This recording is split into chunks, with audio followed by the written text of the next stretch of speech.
Emergenza sanitaria nel Veneto, sicurezza ed efficacia. Sigla.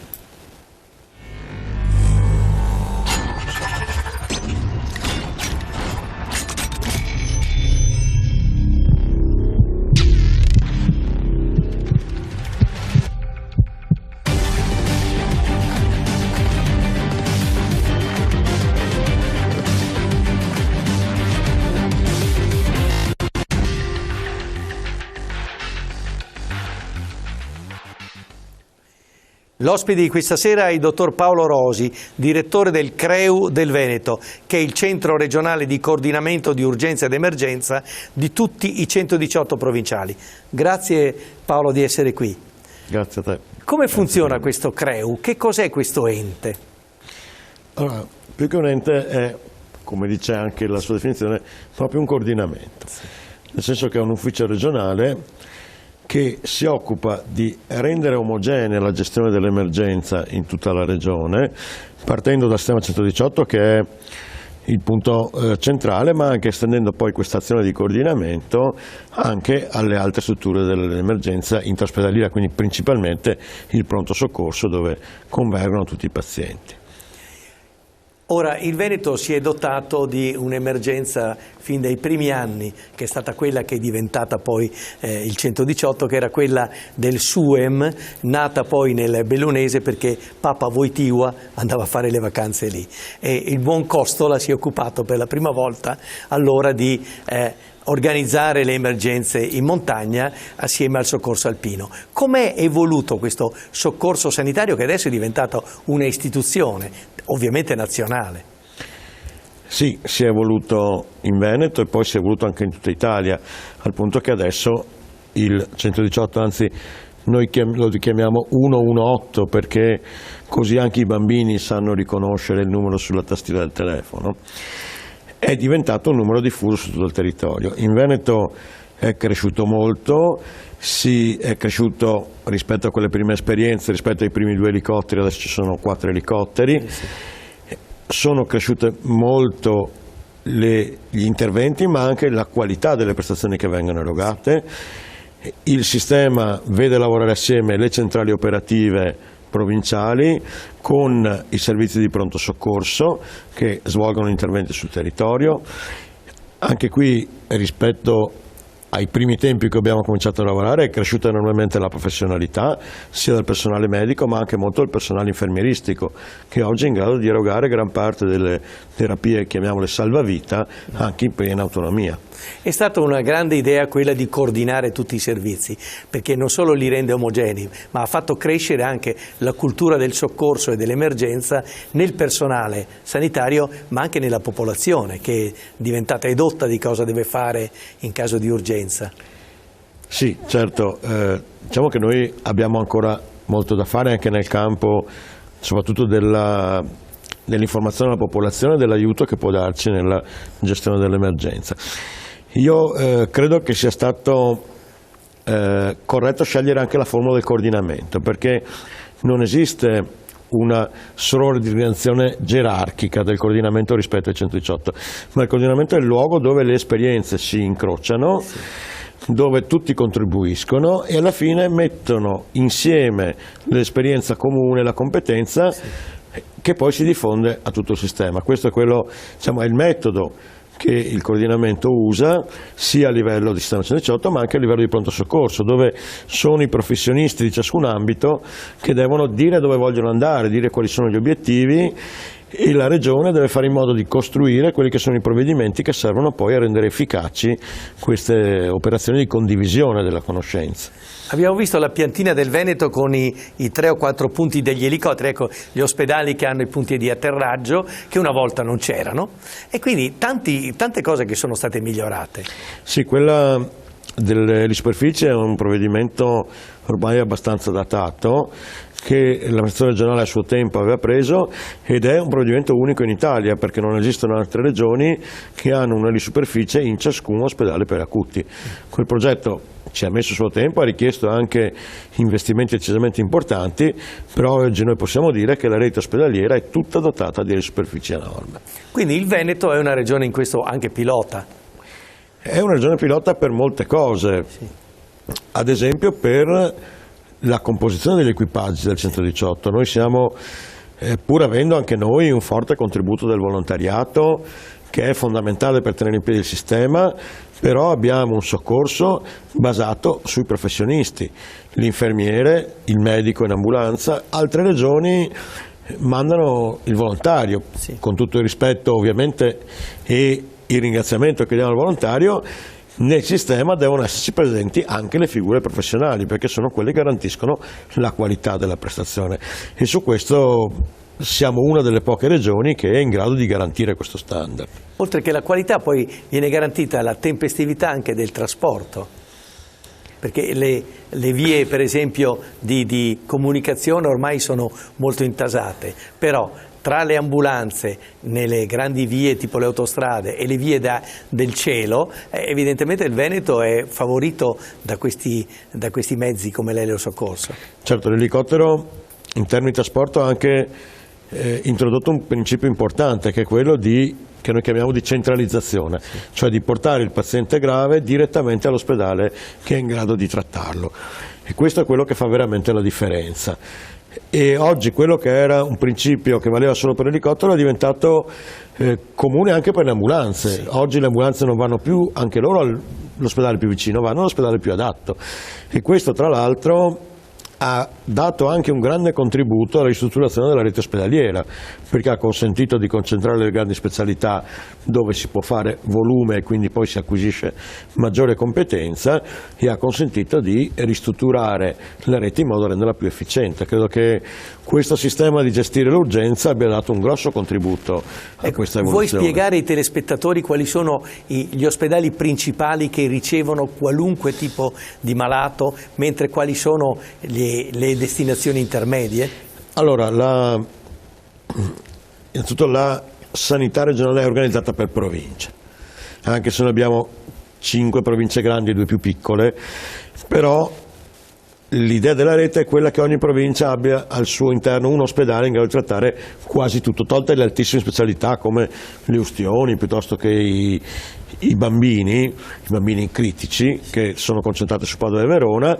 Il resto ha una sua valenza provinciale, dove Rovigo è appoggiato da Padova e Belluno è appoggiato da Treviso per completare il volume, visto che hanno meno abitanti. All'interno di questa provincia ci sono poi ospedali di primo livello e di secondo livello, però quello che è interessante è che a seconda della patologia cambiano i ruoli dell'ospedale. Per cui in una provincia per l'infarto miocardico ci saranno 3 ospedali che ricevono i pazienti, per il trauma grave ce ne sarà uno solo, per l'ictus ce ne saranno di nuovo 3, cioè per ogni tipo di patologia acuta grave si è creata una rete di ospedali che noi chiamiamo hub, cioè quelli destinati a ricevere, e gli ospedali SPOC, cioè quelli che devono inviare il paziente. Il ruolo del suo è portare chi ne ha bisogno direttamente all'hub.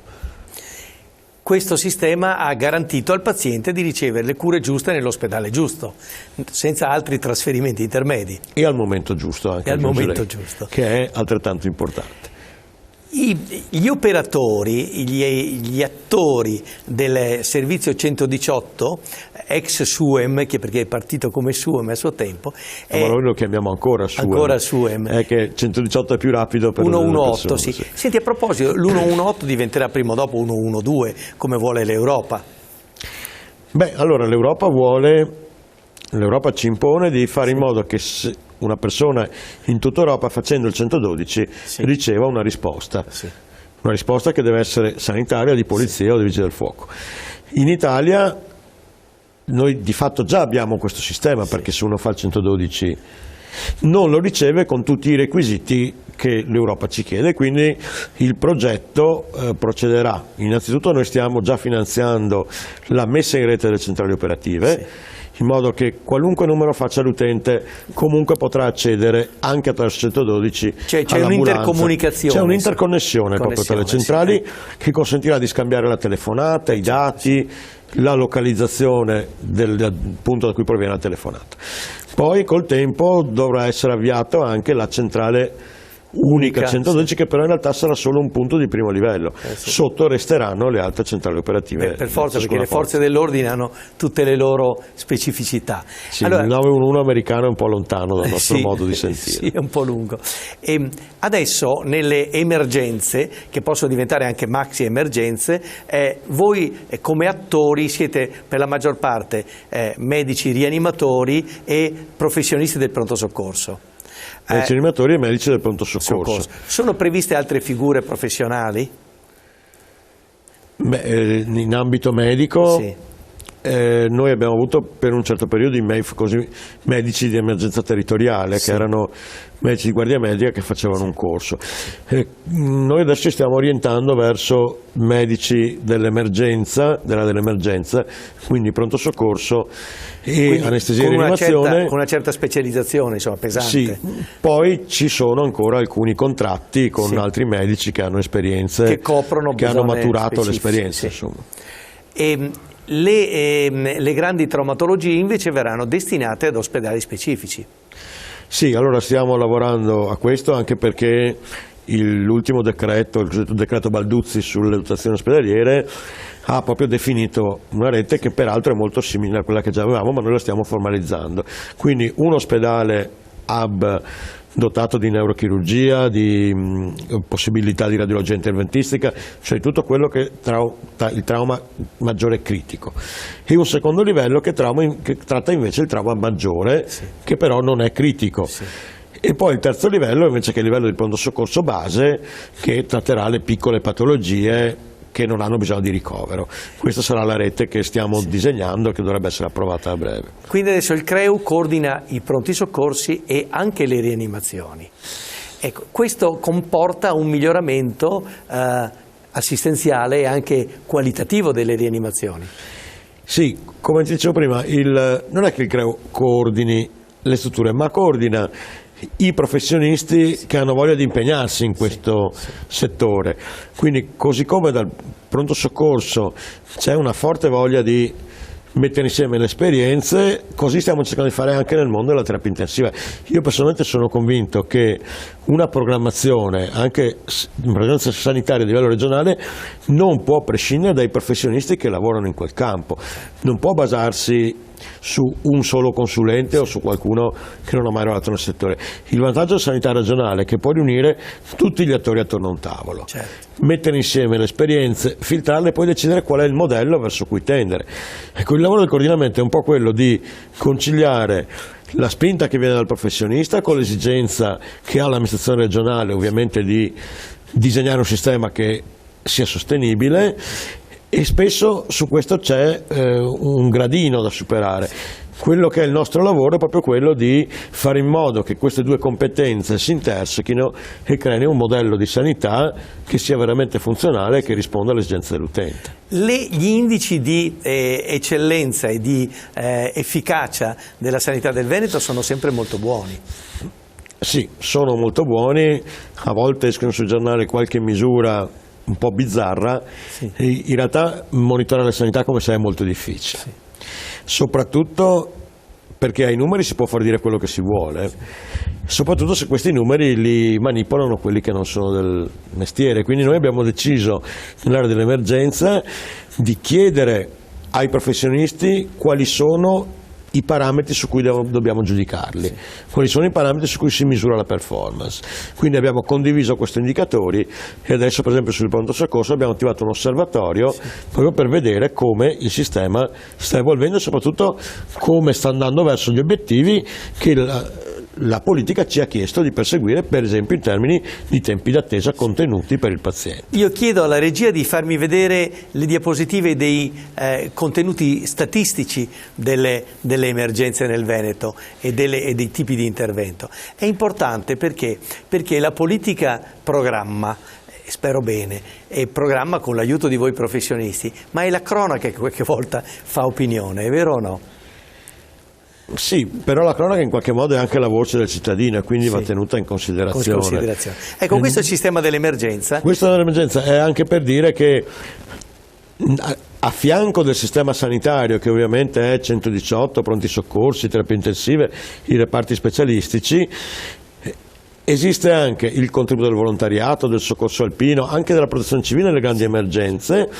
Esiste un rapporto costante con le forze dell'ordine, con i vigili del fuoco, quindi il cittadino ottiene la risposta all'emergenza sanitaria solo con la stretta integrazione di tutte queste forze, sanitarie e non sanitarie.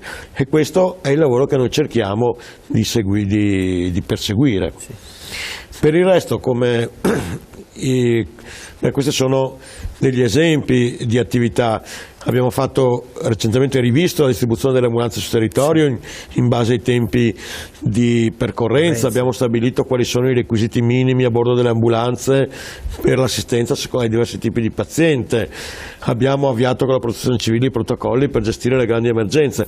Questi sono esempi di attività che riguardano il sistema 118. Stiamo testando un sistema di dispatch. Il dispatch è quella procedura con cui l'operatore stabilisce quanta urgenza c'è di intervenire con l'ambulanza. Avevamo prima sistemi americani che non funzionavano, abbiamo messo insieme tutti e abbiamo creato un sistema regionale che è in grado di, con poche domande, di stabilire quanto è urgente arrivare. Se bisogna arrivare in 5 minuti, questo è tarato sulle esigenze locali. È tarato anche sulle parole che dicono gli utenti, perché per esempio sull'ictus noi dobbiamo sapere come la persona che ci chiama descrive un ictus. Ci chiamano persone che non sono sanitari e quindi noi dobbiamo dalle parole che dicono intuire che cosa c'è dietro, e questo lo si può fare se ci sono degli schemi, perché allora riusciamo a dare tutti, dappertutto, la stessa risposta a chi ne ha bisogno. Vediamo la prossima diapositiva. Questo è un aspetto importante. Il cittadino nell'ambito dell'emergenza diventa anche partecipe al soccorso.